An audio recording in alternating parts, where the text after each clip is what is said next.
우리는 지금 남유다의 3대 왕이었던 아사가 통치하는 동안 북이스라엘을 다스렸던 왕들에 대하여 살펴보고 있는데요.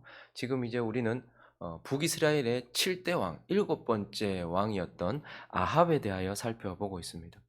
아합은 열왕기상 16장에 등장하여서 열왕기상이 끝날 때까지 무려 7장이나 계속해서 언급되고 있는 그러한 인물입니다. 악인 중의 악인이요, 하나님께서 가장 악하다고 말했던 이 사람의 이야기가 열왕기상의 마지막까지 장식 7장에 걸쳐서 계속해서 이렇게 길게 기록되고 있는 이유가 무엇일까요? 왜 하나님은 아합이라는 그 악인의 이야기를 성경에 이렇게 길게 기록해 놓고 있으실까? 우리는 오늘 17장을 읽으면서, 그리고 여기 느닷없이 등장한 엘리야라는 인물을 보면서 그 이유를 명확하게 알게 됩니다. 사실 하나님은 아합의 이야기를 7장 동안 길게 열왕기상을 마무리하는 이야기로 마치는 것이 아니고, 실상은 엘리야를 통해서 일하고 계시는 자신의 이야기를 거기다가 기록하고 있는 거예요. 아합은 그저 병풍처럼, 배경처럼 뒤에 받쳐놓고 하나님께서 아합 이야기를 하시는 것이 아니라 아합의 시대에 엘리야를 통하여서 하신 하나님에 대한 이야기, 자신의 이야기를 계속해서 이어가서 하고 계시다라는 것을 우리는 보게 되는 것입니다.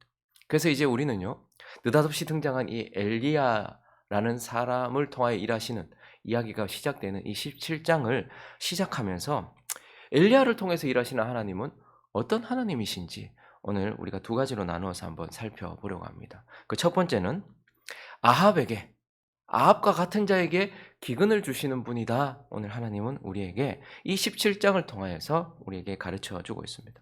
여러분, 여기 언급되고 있는 일단 이 아합이라는 인물을 우리가 다시 한번 자세히 살펴볼 필요가 있습니다. 왜냐하면 지금도 아합과 같은 인생을 살고 있는 사람들이 많이 있기 때문에 그렇습니다. 그래서 아합은 어떤 인물인가?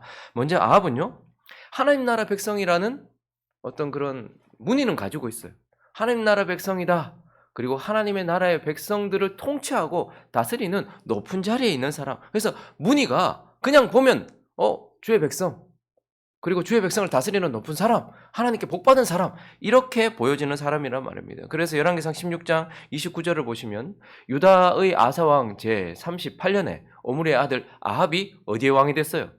이스라엘의 왕이 되었어요. 오므리의 아들 아합이 사마리아에서 22년 동안 이스라엘을 다스렸어요. 모압을 다스린 것도 아니고 암몬을 다스린 것도 아니고 아수르도 아니고, 그 사람은 이스라엘이라는 하나님 나라 백성이라는 국호를 가지고 있는 그 나라의 백성이었고 동시에 주권자였다라는 거예요. 그러니 그냥 보면 주의 백성이네, 이런 생각이 드는 사람이죠. 그럼에도 불구하고 무늬만 그리스도인이었던 것이죠. 그래서 31절에 보면 그렇지만 그는 느밧의 아들 여로보암의 죄를 따라 행하는 것을 오히려 가볍게 여기면서, 그가 그렇게 했던 행동 중에 하나는 무엇이냐면 시돈 사람의 왕 엣바알의 딸 이세벨을 아내로 삼았다. 그래서 그는 하나님의 백성이라는 문의는 가지고 있으면서도, 타이틀은 가지고 있으면서도 뭘 따라 사는 인생? 음녀를 따라 사는 인생. 하나님을 섬기지 아니하고 하나님을 예배하지 아니하는 음녀를 따라 섬기는, 그러한 음녀를 따라서 사는 자, 그러한 자가 바로 이 아합이라는 겁니다. 그리고 결국 계속해서 보면 그 아내로 삼고 바알을 섬기며 예배했다, 이렇게 말하고 32절도 보시니까 사마리아에 건축한 바알의 신전 안에 바알을 위하여 제단을 쌓았다. 여러분, 자꾸 우리는 이 바알 숭배자라고 얘기하면 뭐 다른 불상이나 뭐 이런 것들 만들어 놓고 섬긴 줄 알아요. 그냥 교회예요. 그냥 뭐 교회예요. 근데 뭐죠? 거룩한 여호와 하나님이 아니고 성공, 자아실현, 풍요, 이것을 신으로, 그것이 목표가 되어서 섬기던 사람. 그러니까 이름은 여호와, 우리하고 똑같아요. 똑같은 성경 펴놓고 똑같은 찬송 부르면서 똑같이 하나님께 기도하는 것 같은데, 그의 신은 거룩한 여호와 하나님이 아니고 풍요요, 성공이요, 다산이요, 자아실현이요, 이런 것들이었단 말입니다. 그래서 우리 눈에 보기에는 하나님의 백성으로서 하나님 나라에서 큰 축복을 받아 하나님의 백성들을 다스리는 왕이었는데, 그런데요, 이런 사람이 겉으로 보면 어땠습니까? 어제도 봤잖아요. 모압 비문이나 아시리아 사람들 눈에 봤을 때는 그냥 강성한 왕이에요. 나라를 잘 통치하는 강성한 왕이라는 말입니다. 그냥 육신적인 눈으로 바라보면 어떻게 보면 솔로몬 같은 사람이다. 그의 아버지는 다윗과 같은 사람이라서 이 나라를 북이스라엘을 부흥시킨 사람이다. 이렇게 보이는 사람이란 말입니다. 그런데 결국 이 사람은 16장 30절 보시면 오므리의 아들 아합이 그의 이전의 모든 사람보다 뭐요? 누구 보기에? 여호와 보시기에. 그러니까 사실 우리는 우리 눈에 보기에는 좋아 보일 수도 있어요. 아마 우리도 그 당시에 살았다면 아합을 와 지금처럼 처음부터 나쁜 사람 이렇게 보지 못했을 겁니다. 어떻다고 말하고 있습니까? 누구 보시기에? 하나님이 보시기에. 사람들 보기에는 솔로몬처럼 보일 수도 있고요. 모압 사람이 보기에 아수르 사람들이 보기에는 강성한 왕, 본받고 싶은 왕으로 보일 수도 있어요. 그렇지만 하나님 보시기에는 악한 사람이었다 이렇게 말씀하고 있고 또 33절에 보니까요. 또 아세라상을 만들었으니 그는 그 이전에 이스라엘 모든 왕보다 심히 이스라엘 하나님 여호와를 노하시 사람을 기분 나쁘게 한 게 아니에요. 사람들을 화나게 한 게 아니에요. 어쩌면 전부 다 아합에게 환호했을 겁니다. 그러나 이스라엘 하나님 여호와는 그에게 노하고 계시는 인생이다. 이렇게 말씀하고 있어요. 그래서 하나님은 이러한 아합에게 무엇을 주신 것입니까? 하나님 보시기에 악하고 하나님을 노하게 했던 진노하게 했던 그 아합에게 하나님은 그의 삶의 기근을 주시는 거예요. 오늘 1절 읽어볼까요? 1절 시작. 길라세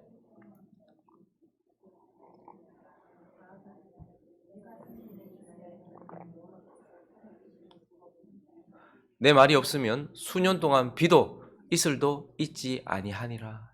뭐가 찾아오는 거예요? 그의 삶에 기근이 찾아오는 거예요. 메마름이 찾아오는 거예요. 목마름이 찾아오는 거예요. 그런데 이게 뭐죠? 내 삶에 갑자기 기근이 찾아오거나 내 삶에 목마름이 찾아오면 그것은 하나님의 백성, 하나님의 나라, 하나님의 백성이라는 문의를 가지고 있는 인생에게 목마름이 찾아오면 그건 하나님의 진노의 표현인 것입니다. 신명기 11장을 가보시면요. 내가 오늘 너희에게 명하는 내 명령을 너희가 만일 청종하고 너희 하나님 여호와를 사랑하여 마음을 다하고 뜻을 다하여 섬기면 여호와께서 너희 땅에 이른 비 늦은 비를 적당한 때에 여러분 인생에 비가 내리는 것, 땅에 비가 내리는 것 그것도 적당하게 이른 비가 와야 되는데 늦은 비가 오거나 늦은 비가 와야 되는데 이른 비가 오는 그런 것이 아니라 그때에 맞게 이른 비와 늦은 비 성령이 우리의 심령 가운데 내 삶 가운데 이른 비로 늦은 비로 내리시는 인생 그 축복된 인생이죠. 너희가 곡식과 포도주와 기름을 얻을 것이요 또 가축을 위하여 들에 풀이 나게 하시리니 네가 먹고 배부를 것이라 너희는 스스로 삼가라. 이제 이렇게 말씀하시면 두렵건대 마음에 미혹하여 돌이켜 다른 신을 섬기며 그것에게 절함으로 여호와께서 너에게 진노하사 하늘을 닫아 비를 내리지 아니하여 땅이 소산을 내지 아니하므로 자 비가 내리지 않는다. 이건 하나님의 백성들에게 뭘 의미한다는 거예요? 하나님이 진노하셨다. 하나님이 하늘을 닫으셨다. 그러면 지금은 그때는 하늘을 닫아서 진짜 비를 내리지 않았다면 지금은요 하늘을 닫아서 우리에게 은혜의 단비 성령이 없는 거예요. 그러니까 하나님께서는 하나님을 떠난 인생 아합 같은 인생에게 목마름 그 삶의 메마름 기근을 주신다라는 것을 우리는 보게 됩니다. 그리고 이런 아합에게 하나님은 또 무엇을 주십니까? 그의 삶의 기근을 주시지만 그의 영혼에도 기근을 주시는 그의 영혼에 목마름을 주신다라는 것을 보게 돼요. 2절 계속해서 보시면요. 여호와의 말씀이 엘리야에게 임했어요. 자, 그 당시에 하나님은 한 번도 북이스라엘에도요. 선지자를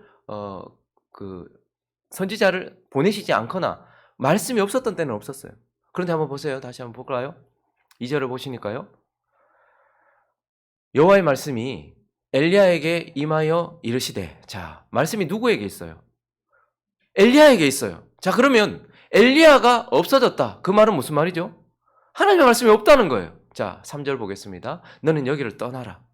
엘리야가 떠난다. 그냥 한 사람이 떠나는 게 아니에요. 하나님의 말씀이 떠나는 거예요. 동쪽으로 가서 요단 앞 그릿 시내가에 뭐 해라? 숨어라.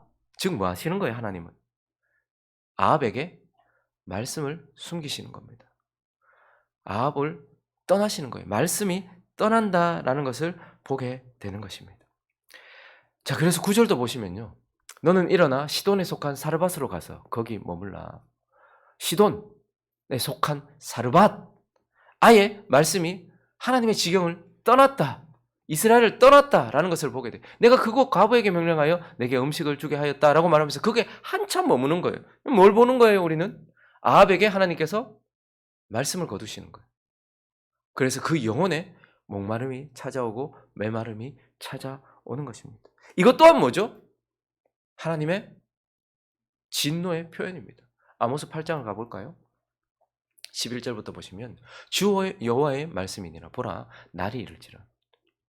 내가 기근을 땅에 보내리니 양식이 없어 주림이 이 기근은 다른 거예요. 양식이 없어 주림이 아니며 물이 없어 가람이 아니요 여호와의 말씀을 듣지 못한 기갈이라. 사람이 이 바다에서 저 바다까지 북쪽에서 동쪽까지 비틀거리며 여호와의 말씀을 구하려고 돌아다녀도 얻지 못하리니 그날에 아름다운 처녀와 젊은 남자가 다 갈아여 쓰러지리라. 사마리아에 제된 우상을 두고 맹세하여 이르기를 다나 내 신들이 살아있음을 두고 맹세하노라 하거나 부엘세바가 위하는 것이 살아있음을 두고 맹세하노라 하는 사람은 엎드러지고 다시 일어나지 못하리라. 우리 삶에 찾아오는 기근이 있습니다. 근데 영혼에 찾아오는 더 큰 기갈, 목마름, 그것이 있다라는 것이죠. 이 모든 것들이 다 하나님의 진노의 표현인 것입니다. 삶의 목마름이 찾아오거나 내 영혼에 가람이 찾아올 때에 우리는 그것이 하나님의 진노라는 것을 알게 되고, 하나님은 이러한 아합에게 기근을 보내시는 분이시다라는 것을 아합의 인생을 통하여서 우리에게 가르쳐 주고 있습니다. 그런데 오늘 본문에서 또 한 가지 우리가 알게 되는 것, 엘리야를 통해서 일하시는 하나님은 어떤 하나님이신가? 두 번째는 바로 사르밧 과부에게는, 사르밧 과부와 같은 인생에게는 은혜를 주시는 분이다라고 우리에게 가르쳐 주고 있습니다. 여기 또 한 사람이 이제 등장을 해요.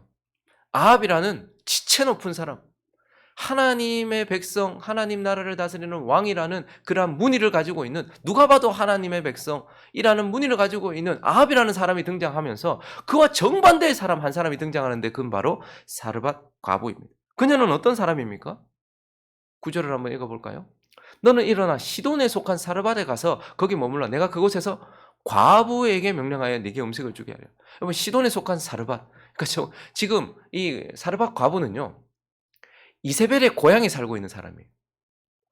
사르밧은, 시돈에 속한 사르밧은 이세벨의 고향입니다. 아합의 부인 이세벨. 근데 그 말은 즉슨 바알의 고향이에요. 이곳은 바알 신의 고향이기도 한 거예요. 근데 그곳에서 남편 없이 과부로 살고 있는 한 여인인 거예요. 그러니 어떤 사람입니까? 하나님 나라 밖에 있는 사람, 하나님께 버림받은 것처럼 여겨지는 사람, 바알을 섬기는 우상 숭배자 같이 여겨지는 사람, 거기다가 아합은 하나님 나라의 왕인데 이 사람은 우상 숭배의 나라에서 하나님께 버림받은 것 같은 인생이지만 거기에서 또 천한 인생이에요. 누구도 돌아보지 않는 과부의 그러한 여인, 누가 봐도 버림받은 것 같은 그러한 사람이었습니다. 그런데요, 또 이 사람은 또 계속해서 이어지는 10절부터 보니까요, 그가 일어나 사르밧으로 가서 성문에 이를 때에 한 과부가 그곳에서 나뭇가지를 뭐 하는 거 이렇게 보니까 나뭇가지를 뭐 줍고 있어요. 그 불러서 물 한 그릇 좀 돌라. 물을 마셨습니다. 그래서 물을 마시게 하라 하니까 11절요, 그가 가지러 갈 때에 엘리야가 그를 불러 이르되 청하건대 네 손에 떡 한 조각, 내가 지금 먼 길을 왔으니 떡 한 조각 돌라라고 말했더니 뭐라고 말해요? 12절 읽습니다. 시작. 그가 이르되 당신의 하나님 여호와께서 살아계심을 두고 맹세하노니 나는 떡이 없고 다만 통에 가루 한 움큼과 병에 기름 조금뿐이라. 내가 나뭇가지 둘을 주어다가 나와 내 아들을 위하여 음식을 만들어 먹고 그 후에는 죽으리라. 하나님께 버림받은 것 같은 인생, 우상을 숭배하는 것 같은 천하디 천한 인생. 그런데 이러한 인생이 잘 사는 것도 아니에요. 나뭇가지 2개 주어다가 지금 당장 마련해놓은 떡도 없어요. 이제 가루 한 움큼 있는데 요거 기름에 해가지고 구워가지고 나와 내 아들 먹고 그다음 뭐요? 그냥 죽음 기다리겠다라는 거. 아무런 소망도 없는, 그저 아무런 소망도 없이 죽음을 향해 걸어가고 있는 정말 불쌍하디 불쌍한 그러한 인생.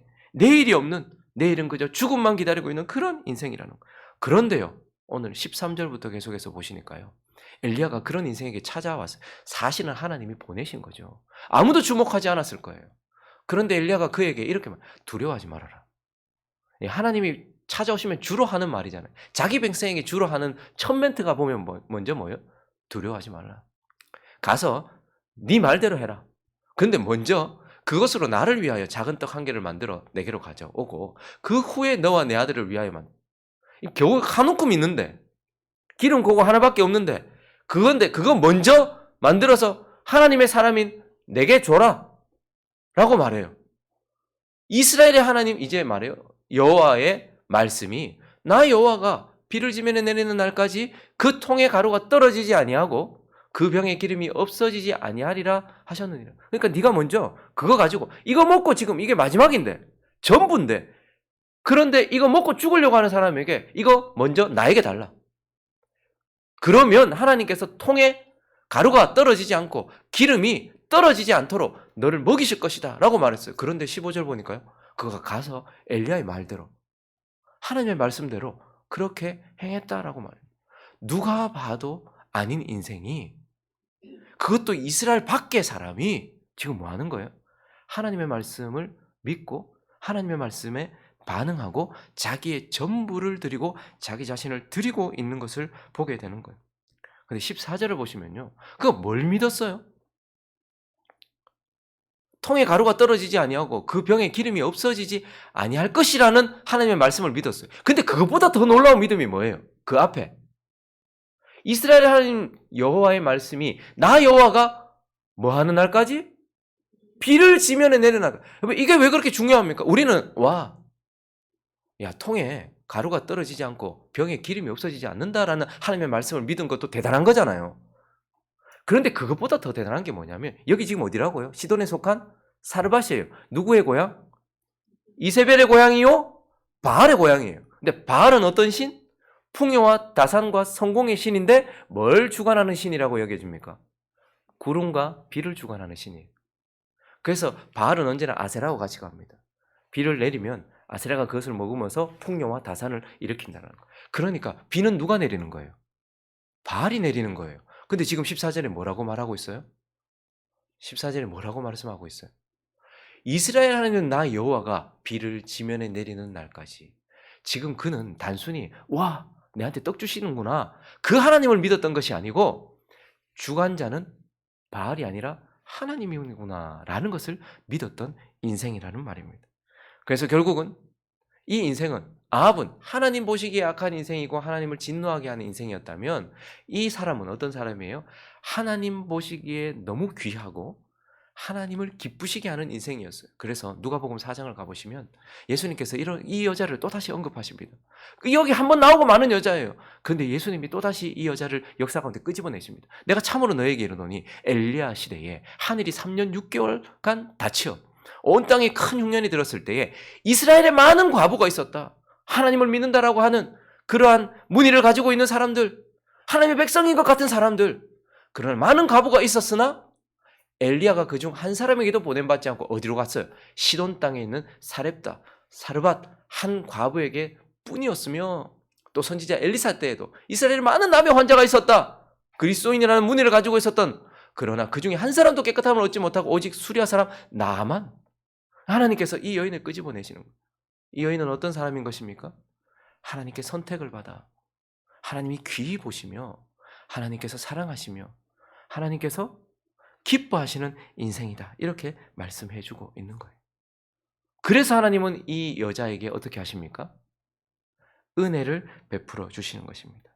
자기의 성품을 드러내 주시고 돌보시는 은혜를 그녀에게 허락해 주셨어요. 그래서 15절과 16절을 보시면 그가 가서 엘리야의 말대로 했어요.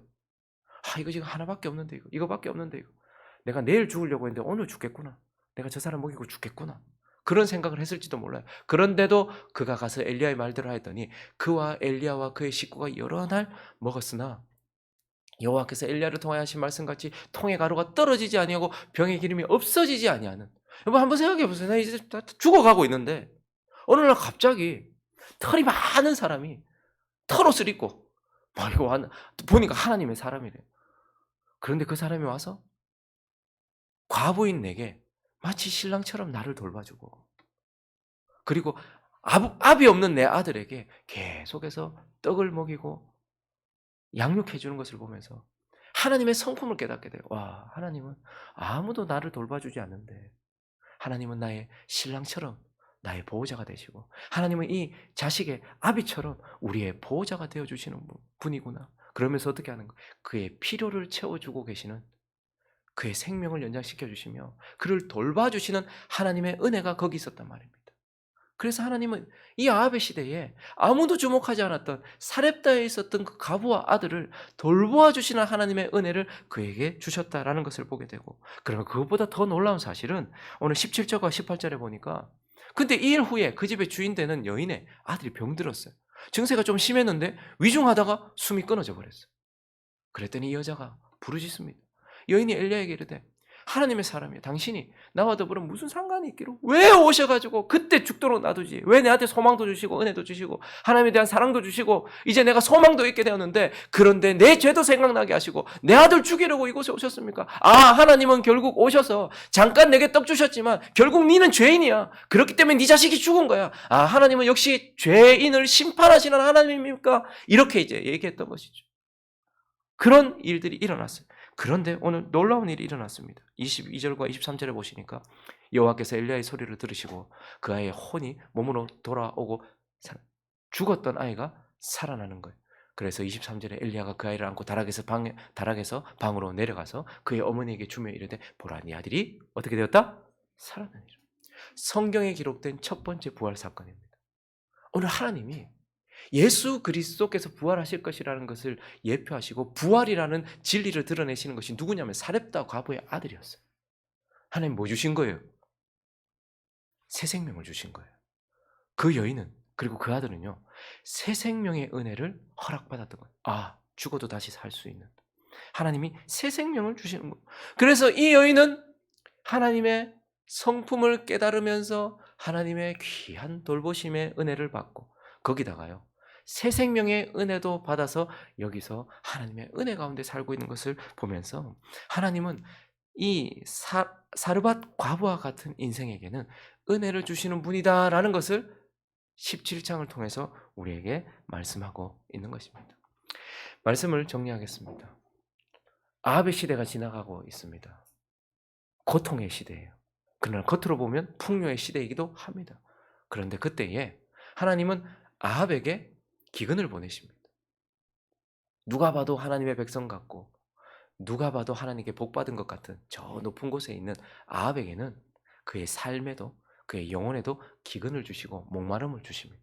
그런데요, 누가 봐도 버림받은 것 같은 저기 아무도 주목하지 않는 사렙다 과부의 삶에는요, 하나님의 돌보심의 은혜가 있고 새 생명으로 살아가고 있는 은혜가 있다라는 것을 보게 됩니다.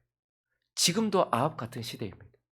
하나님을 섬긴다 말하지만 성공을 추구하고 풍요와 다산을 추구하며 자아 실현을 하고 있는 이 시대에 저와 여러분은 어떤 삶을 살고 계십니까? 여전히 삶의 목마름이 있고 내 영혼의 목마름으로 살아가고 계십니까? 아니면 내 필요를 채워주시는 하나님의 은혜와 지금도 주신 새 생명으로 나는 평안히 그렇게 살아가는 은혜 가운데 살아가고 계십니까? 하나님께서 주신 은혜 가운데서 하나님께서 돌보시는 그 돌보신 가운데서 살아가는 저와 여러분 되시기를 예수 그리스도 이름으로 축원합니다.